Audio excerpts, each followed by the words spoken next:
Hello and welcome to the Voice of Liberty podcast. My name is Henry Conley, coming to you live from the Voice of Liberty studios, aka my bedroom. Today's podcast, yet again, changed topics. As anybody that watched my podcast episode last night, I had a set topic I was going to talk about.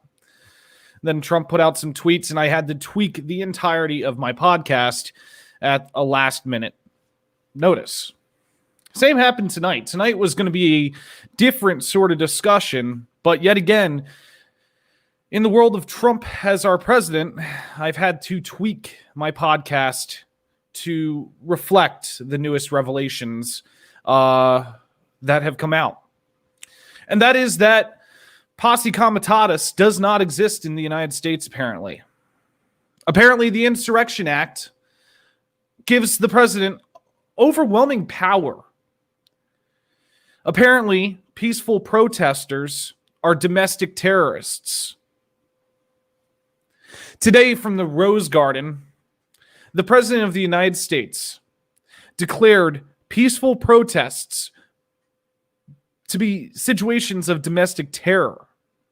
Mind you, he had just stated that he was an ally of peaceful protests. Ignore the fact that while he's saying these very words, peaceful protesters were being harassed and pushed around by the police on Pennsylvania Avenue, mere yards from where he stood. Someone put the bright idea of using the Insurrection Act of 1807 in order to deploy the military onto the streets of the United States, something Posse Comitatus says is not allowed. The President of the United States is declaring a dictatorship. He's declaring martial law. It goes without question. This is fascism. This is how it begins. Anybody that can't see this, I don't know how I'm going to wake you up. But it's very clear what this is right now. From the Rose Garden, the President of the United States declared all these protests to be situations of domestic terrorism. From the Rose Garden, he said something a little odd, and I don't know if anybody else really caught on to this, but I'm going to break this down here. He specifically made sure to mention the Second Amendment. Why'd he do that? Well, we got to think about how these things go hand in hand. The first thing being domestic terrorism, and the second being what the Second Amendment stirs in the heads of his supporters. See, the President of the United States knows exactly what he is doing. He has just given free rein to his supporters to go after the domestic terrorists. Because that's what they now have become. Last night I talked about how declaring Antifa to be an organization and declaring them to be a terrorist organization is dangerous. And now we are seeing play out why I said that was dangerous. Because now he has declared these protests to be domestic terrorism. We're watching right now in Washington, D.C., Atlanta, Philadelphia, all over the country. We are watching the military or the National Guard take to the streets, trap protesters, not even give them a chance to get out, literally funnel them and trap them, firing rubber bullets, tear gas, and other weapons at them. Now, you might see in the title I talk war crimes. There's a reason I say that specifically.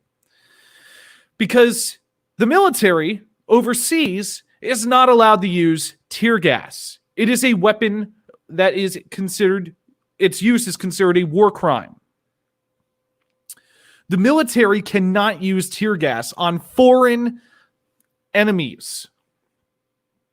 But police are allowed to use tear gas on the citizens of the United States of America. Something does not make sense right here.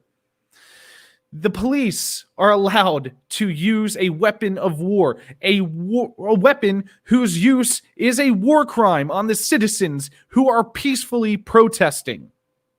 Now, of course, some people are going to tell me that, well, they're not peacefully protesting, they're burning shit down, they're looting. Yeah, It's not the peaceful protesters doing that. I've been talking about it with friends. We've been noticing some weird things. This odd situation where it seems like there's a lot of alt-right provocateurs making their way into these protests. Undercover police who seemingly are the ones smashing windows and lighting fires and starting the situations. It's almost as if it's a coordinated plan. It's almost as if they want rioting and they want looting. But why would they want that? Well, it's pretty simple. When you look at it from the aspect of the police, if there's rioting and looting, but no peaceful protesting that's being focused on, they can take action. They can use these weapons, which are war crimes, again, and fire rubber bullets into crowds. They can sit there and round these people up and arrest them and move them out of the way. Also, when there's rioting and looting, no one pays attention to the fact that cops are turning off their body cameras, that they are using signal jammers to stop cell signals from going out. They are using tactics which are increasingly deceptive as to why they're doing it. They're changing their radio frequencies so you can't monitor it. So groups who are going out there to try and protect peaceful protesters have no clue what's going on. And then you got the President of the United States overreaching and overstepping the powers of the presidency yet again. Because someone, somewhere, told him that the Insurrection Act gives him this power. Someone, somewhere, put it in his head that Posse Comitatus goes out the window when he enacts the Insurrection Act. This is a 200-year-old law. Its last use was over 60 or 70 years ago, if I remember correctly.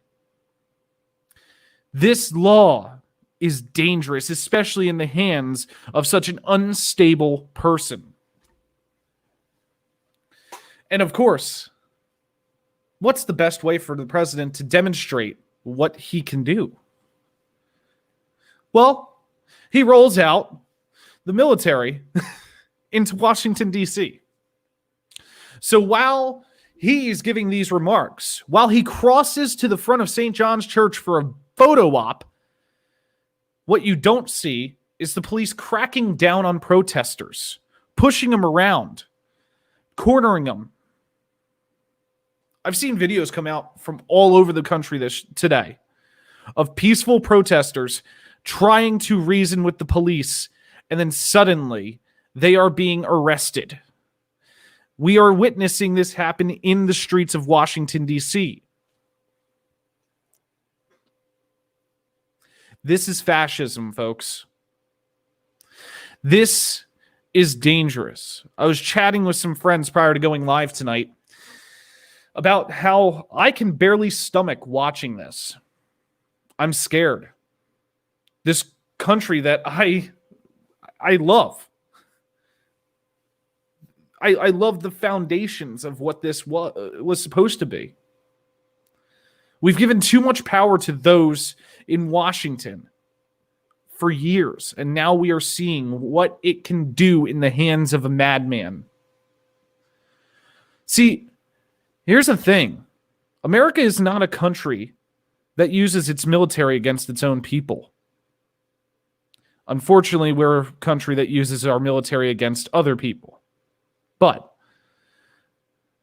this country was built on peaceful protest.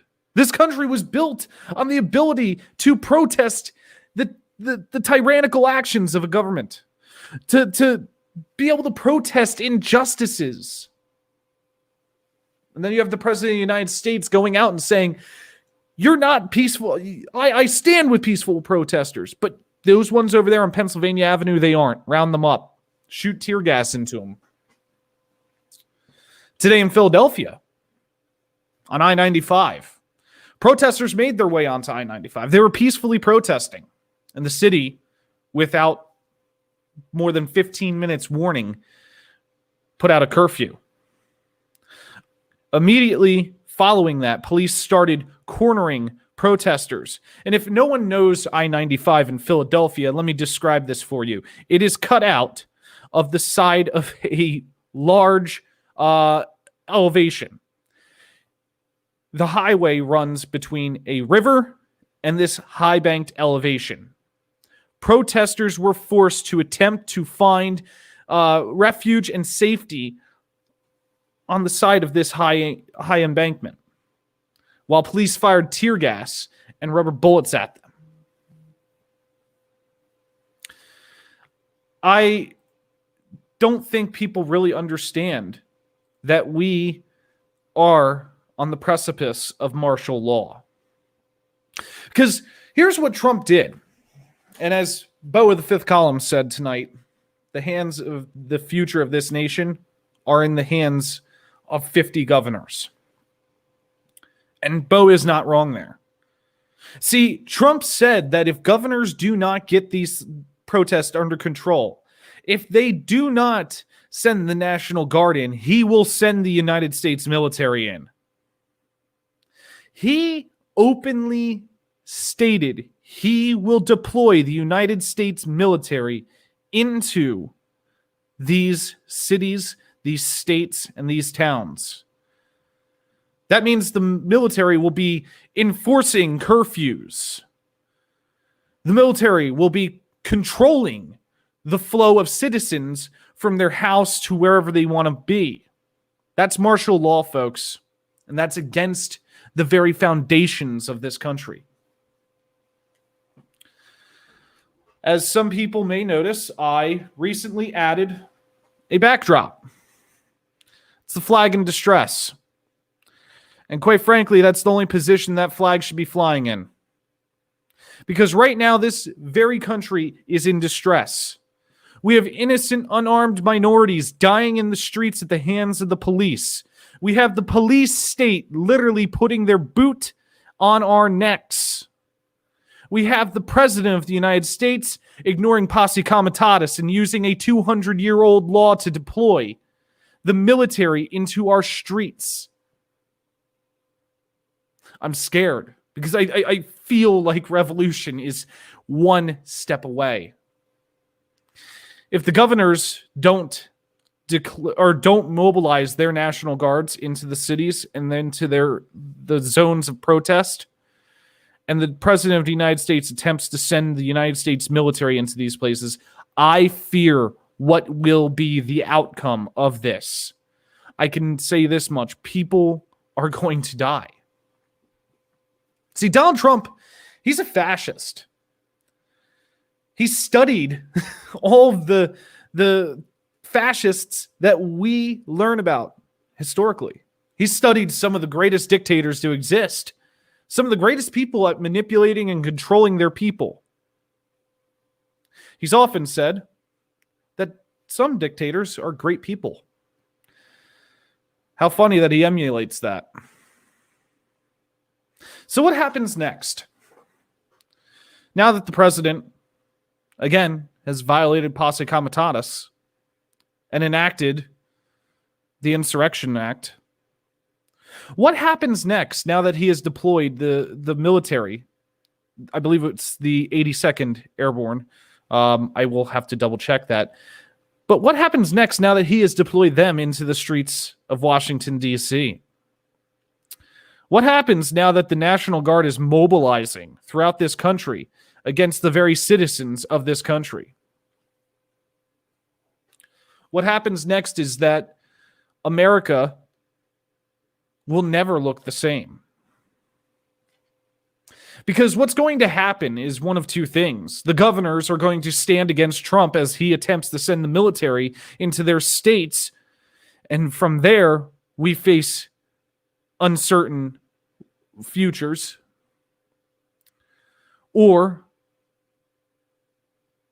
the president of the United States federalizes the National Guard. And through federalizing the National Guard, then he controls them and sends them into our streets. Then we learn to live under martial law. Folks, we are watching a dictatorship unfold before our eyes. We must not allow this to occur. I hate to say it, but those curfews, don't trust them.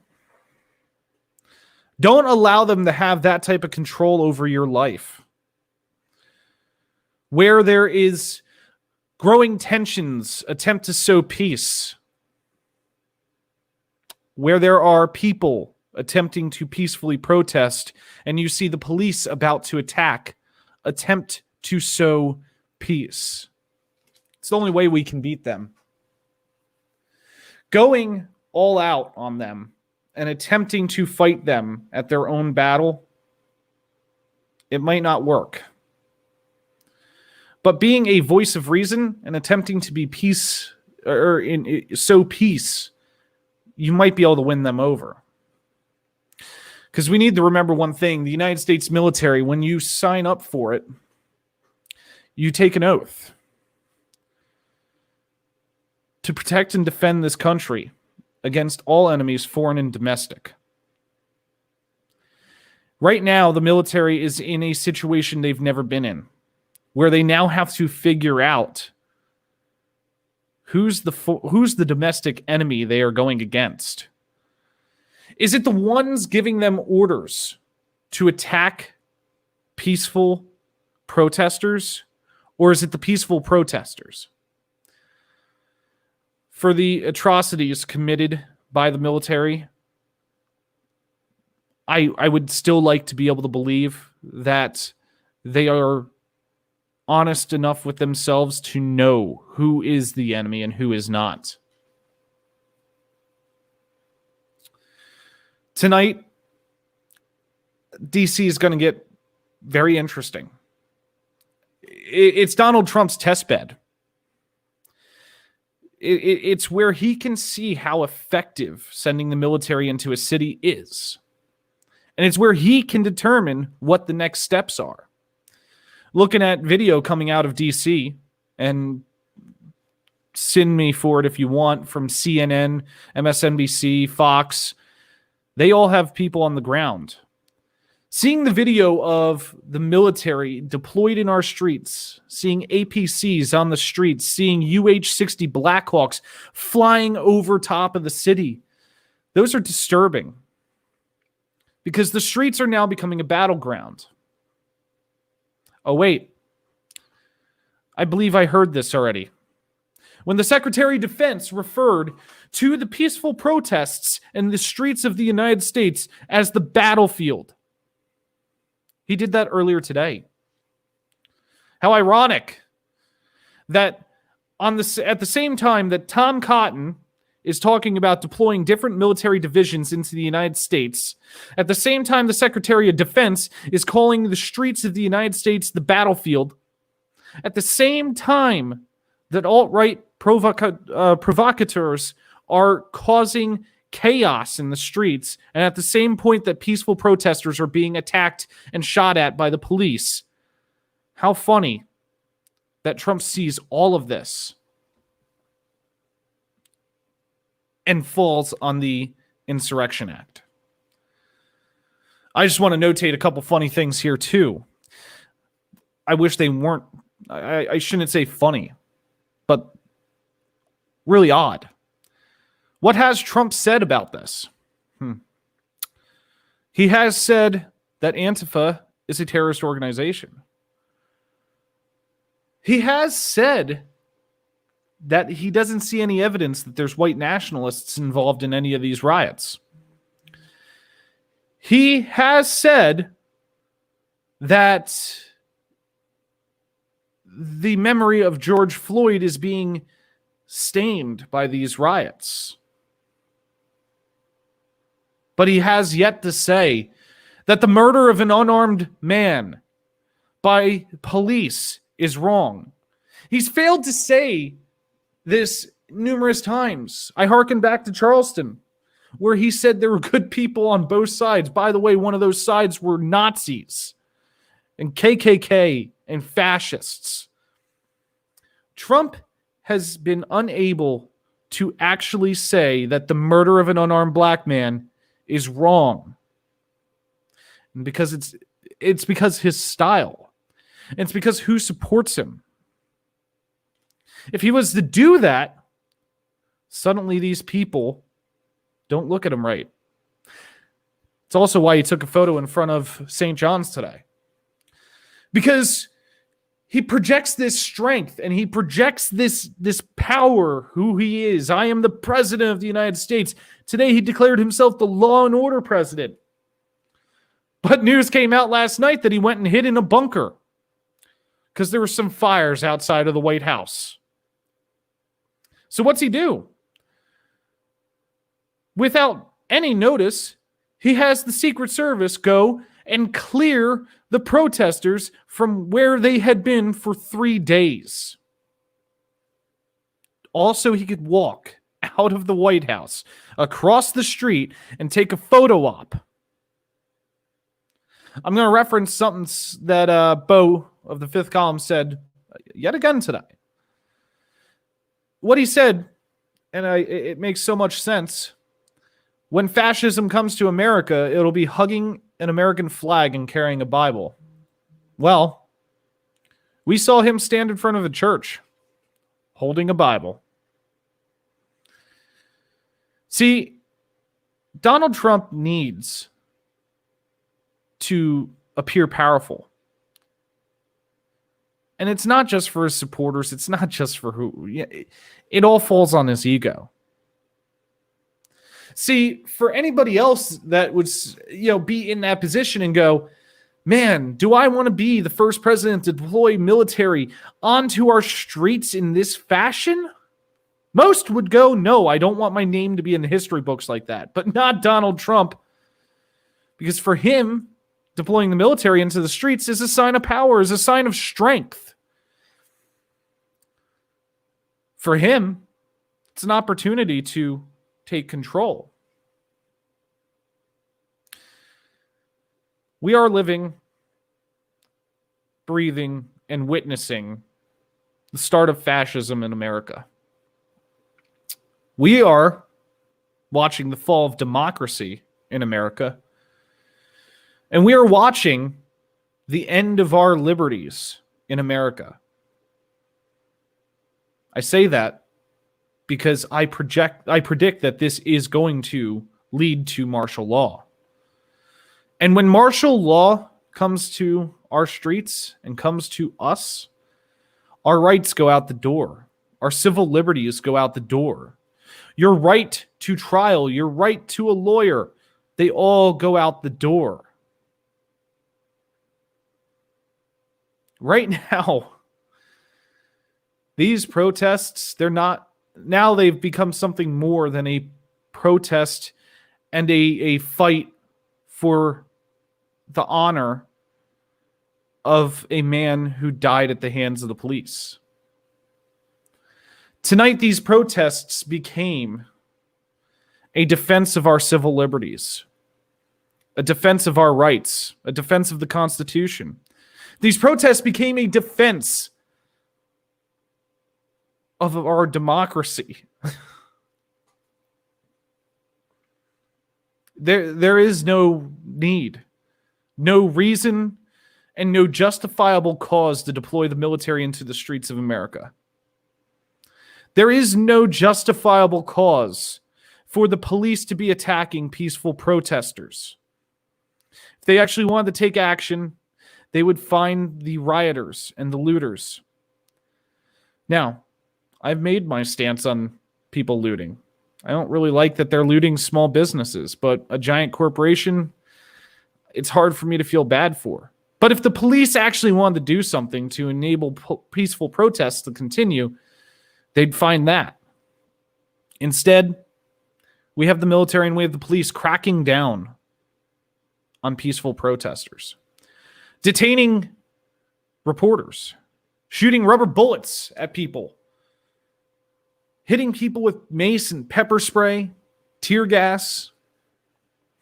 Last night in Philadelphia, someone who I'm friends with, I went to high school with, was peacefully protesting was allowed to march for 2 hours until she was cornered by the police. The police stopped the entire protest in its tracks, then began making announcements to disperse because they were in violation of the curfew that they randomly sprung upon them with zero notice. As they tried to disperse, which again they walked 2 hours to this point, the police raided the protest. They began arresting them. They detained them. They tossed them around. They threw them into the back of trucks. The police brought violence to a peaceful protest. That should not be allowed to exist within the United States. It goes against everything. And now we're talking about the military doing the same thing. Except when they do it, it's with bigger weapons, with more force, and with items that I don't know if I want to see deployed on the streets of the United States. So to everyone peacefully protesting out there, keep it up. Be safe. Tons of us, both on the left libertarian spectrum, on the right libertarian spectrum, left anarchists, we have shared things to keep in mind when peacefully protesting. Write pertinent numbers on your skin and marker. Turn your cell phone onto airplane mode. Make sure to disable touch and face ID. Carry milk with you. Carry water. Do not use water to get mace or pepper spray out of your eyes. You will only make it worse. Stay in groups. Be with your friends. Watch out for people that look like they're out of ordinary in the crowd. They might be a provocateur. Attempt to stay peaceful even when the police are attacking you. Do everything to ensure that you are the one who is right. There are bail funds going throughout this country right now. I will link them in the description of this video after it posts. Consider donating to them, because they're going to be needed. Because as this gets worse, more people will find themselves in jail. Sadly, I don't know how much bail is going to help when it's martial law. I'm a libertarian. I'm a left anarchist. I want radical change in this country. I fear it happening through revolution, though, because I honestly fear how many will die because of it. But yet again, Trump has escalated it. Catch me back here tomorrow night, where hopefully I'll finally get to the topic I've been trying to get to. Honestly, I don't expect to, because I expect to have to do another episode on something else that occurred out of nowhere. As always, my name is Henry Conley. Awaken the voice of liberty.